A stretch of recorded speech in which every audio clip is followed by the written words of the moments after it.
તો ગુજરાત હાઈકોર્ટે એક મહત્વપૂર્ણ ચુકાદો આપ્યો છે, જેમાં હોસ્પિટલો દ્વારા રાજ્ય સરકારને કરની ચૂકવણી મુદ્દે ચુકાદો આપવામાં આવ્યો। મેડિકલ ઇક્વિપમેન્ટ સહિતની બાબતો કરને પાત્ર રહેશે તેવું હાઈકોર્ટે નોંધ્યું છે। જે દર્દીઓની સારવારમાં જે સામગ્રી વપરાય છે તેના પર પણ ટેક્સ લાગશે, એટલે કરને પાત્ર રહેશે। હોસ્પિટલના મેડિકલ સ્ટોરમાંથી સામગ્રી મંગાવાય છે, સામગ્રી દર્દીની સારવાર માટે વપરાય છે અને દર્દીની સારવાર માટે તેમની પાસેથી બિલ પણ વસૂલાય છે, તો પછી તેમનું ટેક્સ લેવો જોઈએ। સામગ્રી પર બજાર કિંમત કરતાં ઊંચો દર પણ વસૂલાય છે। હોસ્પિટલો કરની જવાબદારીમાંથી છટકી નહીં શકે, કારણ કે પહેલાંથી જે દર્દીઓ છે તેમની પાસે જે સારવાર તેઓ લઈ રહ્યા છે તેનું બિલ તો વસૂલ કરી જ રહ્યા છે, તો પછી તેમને ટેક્સ ભરવો જ પડે।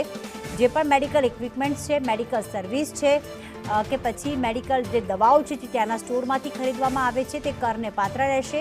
મેડિકલ સર્વિસના નામે કર ભરવાથી હોસ્પિટલો છટકી નહીં શકે।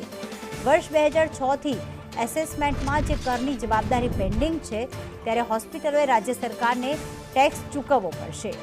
અંદાજે 1000 કરોડ રૂપિયા જેટલો કર ચૂકવવો પડશે।